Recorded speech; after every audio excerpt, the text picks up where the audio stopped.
Hello everyone, मैं हिमांशु कौशिक स्वागत करता हूं आपका आपके अपने यूट्यूब चैनल परीक्षा गुरु मुरादाबाद पर। अब देखें, जैसा कि आप अच्छे से जानते हैं कि हम बात कर रहे हैं एडजेक्टिव की, और एडजेक्टिव से रिलेटेड काफ़ी चीज़ें हम आपको बता चुके हैं पिछली वीडियोज़ में। क्या क्या बता चुके हैं? तो हमने बताया एडजेक्टिव के टाइप्स के बारे में बताया, कौन कौन से काइंड्स हुआ करते हैं एडजेक्टिव के, उनके बारे में पूरी तरह से जानकारी दी। उसके बाद हमने बात की डिग्री से रिलेटेड वीडियो में हमने आपको बताया कि डिग्री कौन कौन सी हुआ करती है और उनका प्रयोग कैसे किया जाता है। उसके बाद फिर अगली 3 वीडियोज़ में हमने आपको रूल्स के बारे में बात की, एडजेक्टिव के रूल्स के बारे में जिक्र किया। यानी पीछे की 3 वीडियोस में हम आपको रूल्स के बारे में बता चुके हैं कि रूल्स कैसे कैसे होते हैं एडजेक्टिव के, हम किस तरह से उनको प्रयोग कर सकते हैं। और इस वीडियो में भी हम आपके सामने कुछ रूल्स के साथ उपस्थित हुए हैं। तो ये जो प्रश्न आपके सामने दिए गए हैं, इन सभी से रिलेटेड कुछ रूल्स हम आपको बताने जा रहे हैं। तो चलिए बात करते हैं पहले प्रश्न की। और पहला प्रश्न जो कि डिपेंड करता है हमारा पहले रूल पर। तो देखिएगा क्या है प्रश्न है कि he is as confused if not more confused than you. तो यहां पर क्या इस वाक्य में कोई गलती है? तो हाँ, इस वाक्य में गलती है। और गलती क्या है? तो देखो, सबसे पहले हमें यह समझना चाहिए कि सेंटेंस जो है उसमें क्या चीज इस्तेमाल की गई है, और इस्तेमाल क्या किया गया है। तो he is as confused if not more confuse than you. तो हमने देखा कि भैया यहां पर जो डिग्री आई है वो कौन सी आई है? कंपैरेटिव। और यहां पर जो डिग्री आई है वो इस्तेमाल करने की कोशिश की गई है पॉजिटिव। तो एक तो सीधी सी बात है कि भैया गलती तो हो सकती है। और गलती क्या हो सकती है कि भैया यहां पर इसने एज नहीं लगाया बाद में, तो एज तो लगाना चाहिए था। तो जब एज नहीं लगाया तो हमने एज लगा दिया, तो गलती तो इसमें ये थी। यानी कि अब ये जो सेंटेंस है वो गलत नहीं रहा, अब वो हमने सही कर दिया। यानी कि अब ये सही तो हो गया। अब जब ये सही हो गया तो अब क्या गलती है? क्या अब भी कोई गलती है? तो गलती कोई नहीं है। लेकिन सर यहां पर तो डिग्री दो आ रही है, तो क्या एक वाक्य में 2 डिग्री का प्रयोग किया जा सकता है? तो हां, बिल्कुल किया जा सकता है, कोई समस्या की बात नहीं है। यानी कि he is as confused as if not more confused than you. इस वाक्य में अब कोई गलती नहीं है। पहले जब इसमें एज नहीं लगा हुआ था तब हाँ इसमें एक गलती थी कि इसमें एज लगाना चाहिए था। तो उम्मीद करते हैं इतनी बात आपको समझ में आ गई होगी। तो देखिए, पहला रूल तो हमारा यही बन गया कि 2 कंपैरेटिव या 2 पॉजिटिव या 2 डिग्री एक साथ प्रयोग की जा सकती है, उसमें कोई समस्या की बात नहीं है। बात कर लेते हैं अगले प्रश्न की। और अगला प्रश्न आया क्या कि the higher you go the cooler you feel. तो इसमें क्या है? तो देखिएगा, जब भी कहीं हम पैरेलली किसी चीज को इंक्रीमेंट मिल रहा हो या पैरेलली कोई चीज डिक्रीज हो रही हो, तो वहां पर 2 सेंटेंस कुछ इस तरह से हम प्रयोग कर सकते हैं जैसे इसमें किए गए। लेकिन दोनों में ही इस्तेमाल होगा किसका? तो इस्तेमाल होगा हमेशा कंपैरेटिव डिग्री का। जैसे आप देखें कि यहां पर हायर आया जो कि कंपैरेटिव डिग्री है, और यहां पर कूलर आया जो कि कंपैरेटिव डिग्री है। लेकिन इन चीजों में हमें ध्यान ये देना चाहिए कि ये जो डिग्री है यानी कि एडजेक्टिव जो इस्तेमाल होगा वो सब्जेक्ट के तौर पे ही इस्तेमाल होगा, और इसी तरह से ये सेंटेंसेस बन सकते हैं जैसा कि ये सेंटेंस हमने इस्तेमाल किया। लेकिन दोनों में डिग्री कौन सी लगेगी? तो ये काम सिर्फ और सिर्फ होगा किसमें? कंपैरेटिव डिग्री में ही ये काम किया जाएगा। जैसे यहां पर आ गया the higher you go the cooler you feel, यानी कि जितना आप ऊपर जाएंगे उतना ही आपको ठंडा महसूस करेंगे। ठीक है, तो उम्मीद करते हैं ये भी आपको समझ में आ गया होगा। बात कर लेते हैं अगले प्रश्न की। अगला प्रश्न है क्या कि the political system of India is getting bad and worse day by day. तो इसमें क्या गलती है? तो देखिएगा, रूल समझने की कोशिश करते हैं। एक्चुअल में कुछ शब्द हुआ करते हैं, कौन कौन से? तो एक तो शब्द हुआ करता है बी, एक हुआ करता है गो, और एक शब्द हुआ करता है गेट। अब ये 3 शब्द हुआ करते हैं, और ये तीनों शब्द ग्रेजुअली इंक्रीमेंट और ग्रेजुअली डिक्रीमेंट, या फिर कहें कि धीरे धीरे यानी कि स्लोली डेवलपमेंट को दर्शाते हैं, या फिर स्लोली जब कोई चीज डिक्रीज हो रही होती है, डिक्लाइन हो रही होती है, उस चीज को दर्शाते हैं। कैसे? जैसे I am getting older and older, तो वहां पर गेटिंग आ गया। और गेटिंग का मतलब जब भी कोई चीज धीरे धीरे बेहतर हो रही हो या धीरे धीरे बदतर हो रही हो, तो वहां पर इन तीनों शब्दों का प्रयोग किया जाता है, बी, गो और गेट का।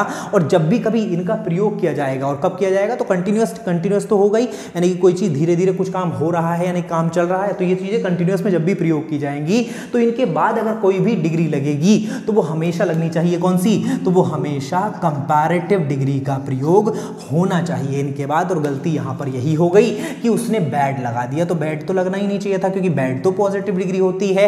लेकिन यहां पर डिग्री कौन सी लगनी चाहिए थी? कंपैरेटिव, और जो कि हुआ करती है क्या? तो होनी चाहिए थी वर्स एंड वर्स। तो वहां पर वर्स जो होता है वो बैड, वर्स और वर्स्ट होता है। तो वही आपको पता होना चाहिए कि यहां पर हो जाना चाहिए था क्या? तो यहां पर वर्स हो जाना चाहिए था, वही इसमें गलती हो गई। क्लियर? आई बात समझ में? तो इसमें बैड की जगह क्या, सॉरी बैड की जगह क्या हो जाना चाहिए था?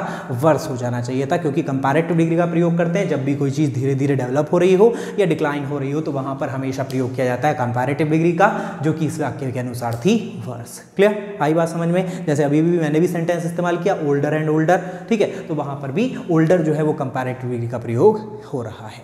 चलिए बात कर लेते हैं अगले प्रश्न की। अगला प्रश्न क्या है कि your friends advice must be recognised, यानी कि तुम्हारे जो फ्रेंड की एडवाइस है उसको रिकॉग्नाइज किया जाएगा because it is quite better than that one. अब देखिएगा कुछ जगह पर हम लोग क्या करते हैं, 3 ऐसे शब्द हुआ करते हैं जिनका प्रयोग हम कर लिया करते हैं। कौन कौन से शब्द? तो हम प्रयोग कर लिया करते हैं सो का, हम प्रयोग कर लिया करते हैं क्वाइट का, या हम प्रयोग कर लिया करते हैं वेरी का। कह देते ना ही इज़ वेरी बेटर, तो वो चीज़ गलत हुआ करती है, यानी कि वेरी बेटर नहीं हो सकता। उसी प्रकार यहाँ पर क्वाइट बेटर नहीं हो सकता। क्यों? क्योंकि इनका प्रयोग जो है वो इंटेंसिफायर के रूप में किया जाता है, यानी कि जब भी तीव्रता वर्धक के रूप में इनका प्रयोग किया जाता है और वो चीज़ गलत हुआ करती है, इनका प्रयोग यहाँ पर नहीं करना चाहिए। तो फिर सर किसका प्रयोग करना चाहिए? तो हम कर सकते हैं यहाँ पर मोर बेटर हो सकता है, इवन बेटर हो सकता है, इन दोनों का प्रयोग कर सकते हैं। उसके अलावा ऐसे सेंटेंसेज में अगर हम चाहें तो डिपेंड करेगा सेंटेंस पर, और इनके जगह पर हम प्रयोग कर सकते हैं आ बिट का, आ लिटिल का प्रयोग कर सकते हैं, एनी का प्रयोग कर सकते हैं, नो का प्रयोग कर सकते हैं, और इसमें जैसे हमने बताया मोर का प्रयोग कर सकते हैं, इवन का प्रयोग कर सकते हैं। तो इन सभी शब्दों का प्रयोग कर सकते हैं, लेकिन वो शब्द डिपेंड करेंगे किस पर? तो अकॉर्डिंग टू सेंटेंस हम उनको वेरी करते चले जाएंगे, लेकिन सो, क्वाइट और वेरी का प्रयोग जो होता है वो गलत हुआ करता है, वो प्रयोग नहीं करना चाहिए। ठीक है, आई बात समझ में? तो चलिए बात कर लेते हैं अगले प्रश्न की। तो यहाँ तक के रूल्स आपको उम्मीद करते हैं समझ में आ गया होगा। पहले में हमने बताया कि भैया 2 डिग्रीज का प्रयोग एक सेंटेंस में हम कर सकते हैं, उसमें कोई समस्या की बात नहीं है। दूसरे में हमने बताया कि भैया जब भी कहीं पर हम प्रयोग कर रहे हो, मतलब जब भी कोई चीज़ धीरे धीरे बढ़ रही हो या घट रही हो, तो वहाँ पर हम इस्तेमाल कर लिया करते हैं किसका? तो कंपैरेटिव डिग्री का प्रयोग हुआ करता है। वही चीज़ हमने इसमें बताई कि गो, गेट और बिकम जैसे आ रहा है ना, ये तो गो आ रहा है, चाहे बी आ रहा है, चाहे गेट आ रहा है, तो इनका प्रयोग अगर किया जा रहा है तो इनके बाद हमेशा कंपैरेटिव डिग्री का ही प्रयोग किया जाता है, क्योंकि इसमें भी ग्रेजुअली डेवलपमेंट दिखाता है या ग्रेजुअली डिक्लाइन दिखाता है, तो वहां पर भी कंपैरेटिव का प्रयोग होता है। उसके बाद हमने बताया कि सो, क्वाइट और वेरी का प्रयोग किया जाता है, जो कि गलत हुआ करता है। कंपैरेटिव डिग्री से पहले इनका जगह प्रयोग कर लिया जाना चाहिए किसका? मोर का कर लो, इवन का कर लो, आ बिट का कर लो, आ लिटिल का कर लो, एनी का कर लो, नो का कर लो, इनका प्रयोग कर सकते हैं, रादर का कर सकते हैं, लेकिन इन तीनों का प्रयोग गलत हुआ करता है। क्लियर? चलिए बात कर लेते हैं अगले प्रश्न की। और अगला प्रश्न क्या है? तो अगला प्रश्न की हम बात करें तो उसमें है क्या कि the people of America are richer than India. तो इस सेंटेंस में कोई गलती है क्या? तो गलती है, तो हाँ गलती है। और गलती क्या है? तो यहाँ पर देन के बाद क्या आ जाना चाहिए था? तो देन के बाद 2 शब्द आ जाने चाहिए थे, देन, दैट ऑफ इंडिया। और क्यों आने चाहिए थे भाई ये शब्द? तो देखिएगा देन, सॉरी दैट ऑफ नहीं, those of, than those of India. अब देखिएगा क्यों आने चाहिए थे ये शब्द? तो ये शब्द आने इसलिए चाहिए थे क्योंकि जब जब कहीं पर वाक्य की शुरुआत में 3 शब्द आ रहे हो कुछ इस तरह से, यानी कि प्रयोग हो रहा हो noun plus preposition plus noun या प्रोनाउन का, और कंपैरिजन हो रहा हो, तो जब भी कभी इस तरह से कंपैरिजन हो रहा हो कि शुरुआत में आ रहा हो नाउन, प्रीपोजिशन आ रही हो और नाउन या प्रोनाउन कुछ आ रहा हो, जैसे यहाँ पर आया कि पीपल जो कि नाउन है, ऑफ और अमेरिका जो कि प्रीपोजिशन है और जो कि आपके नाउन है, ठीक है। तो इस तरह से जब भी इनकी कंपैरिजन हो रही हो तो अंत में जब भी कंपैरेटिव दोबारा लेकर के आते हैं, यानी देन के बाद जो शब्द आया करता है उसमें those plus preposition plus noun का प्रयोग करना चाहिए, अदरवाइज वो सेंटेंस गलत माना जाता है। तो यही इसमें गलती हो गई थी, यानी कि यहाँ पर दोज ऑफ इंडिया आना चाहिए था। क्यों? क्योंकि शुरुआत जो हुई है वो इस तरह से हुई है, यानी कि noun plus preposition plus noun या प्रोनाउन का प्रयोग किया जा रहा है, इसीलिए अंत में दोज के साथ प्रपोजिशन प्लस नाउन का प्रयोग होना चाहिए था, और वही इस वाक्य में गलती थी, यानी कि देन दोज ऑफ आना चाहिए था, ना कि देन इंडिया, सीधा सीधा। क्लियर? अब क्यों? तो देखिएगा अंतर क्या है, जैसे हमने पढ़ करके देखा कि द पीपल ऑफ अमेरिका, यानी कि जो अमेरिका के लोग हैं, यानी कि तुलना किस किस की हो रही है, तो भैया अमेरिका के लोगों की तुलना इंडिया के लोगों से हो रही होगी। लेकिन अगर हम यहां पर दोज ऑफ हटा दें तो उससे क्या लगेगा कि the people of America are richer than India, यानी कि जो लोग हैं पीपल ऑफ अमेरिका है, यानी कि लोग जो हैं अमेरिका के, वो इंडिया से ज्यादा धनवान हैं, जबकि इंडिया से ज्यादा धनवान नहीं है, इंडिया के लोगों से ज्यादा धनवान है। तो अगर ये दोज ऑफ हम नहीं लगाते हैं तो गलती क्या हो जाती है कि भैया फिर वो धनवान किससे शो करने लगता है, इंडिया से शो करने लगता है, लेकिन इंडिया से नहीं, बात की जा रही है इंडिया के लोगों से। तो वहां पर देन दोज ऑफ इंडिया, यानी कि अब बात हो गई किसकी, तो दोज ऑफ लगाने से यानी कि बात कर रहा है किसकी, अब इंडिया के लोगों की बात कर रहा है, तो यानी कि दोज ऑफ लगाना इसलिए जरूरी था। आई बात समझ में? चलिए बात कर लेते हैं अगले प्रश्न की, और अगला प्रश्न जरा ध्यान से देख लेंगे और इस प्रश्न को जो हमने बताया उसको फिर से, अगर नहीं समझ में आया हो तो बैक करके फिर से देखेंगे और समझेंगे, यानी कि ये प्रश्न में गलती नहीं होनी चाहिए। ऐसे प्रश्न आपसे पूछ लिए जाते हैं एग्जाम्स में काफी बार। तो चलिए अब देख अगले वाला देख लेते हैं, और अगले में देखा हमने क्या, तो you are the better than the two boys. तो इसमें गलती है क्या? तो सर गलती तो लग रही है, और गलती क्या लग रही है सर जी? गलती ये है कि बेटर से पहले दा कैसे लगा दिया। अरे भैया बेटर जो है वो तो कंपैरेटिव डिग्री है, उससे पहले तो दा नहीं लगाया करते, बाकी कोई गलती नहीं है, यानी कि दा की गलती होनी चाहिए। तो ऐसा ही है क्या? तो नहीं, ऐसा नहीं है, गलती ये नहीं है। एक्चुअल में गलती क्या है? तो देखो हमने बताया है आपको कि कंपैरेटिव के बाद देन का प्रयोग होता है, लेकिन हर जगह पर ऐसा नहीं होता भैया। टू का भी प्रयोग हमने बताया, कब कब बताया? जब भी कहीं पर आ रहा हो क्या, आई ओ आर आ रहे हो अंतिम शब्द, तो देन नहीं लगता, फिर क्या लगता है? फिर टू लगता है। वैसे ही देन की जगह पर किसका और प्रयोग कर सकते हैं? तो देन की जगह पर ऑफ का और प्रयोग किया जाता है। किसका प्रयोग किया जाता है? ऑफ का प्रयोग और किया जाता है। और वो कब किया जाता है? तो वो मात्र एक कंडीशन में किया जाता है, जब तुलना हो रही हो कुछ इस शब्द से, द टू आ रहा हो, यानी कि जब भी द टू आ रहा हो तो वहां पर उससे पहले देन नहीं लगाएंगे, फिर क्या लगाएंगे? ऑफ का प्रयोग करते हैं। किसका प्रयोग करते हैं? ऑफ का। और सर ये तो गलती है, तो ये गलती नहीं है, यानी कि ये शब्द जब भी आ रहा हो द टू, तो हमेशा हमारी डिग्री से पहले द का प्रयोग मस्ट हुआ करता है, वो प्रयोग करेंगे ही करेंगे। और कंपैरेटिव डिग्री के बाद देन की जगह किसका प्रयोग करेंगे?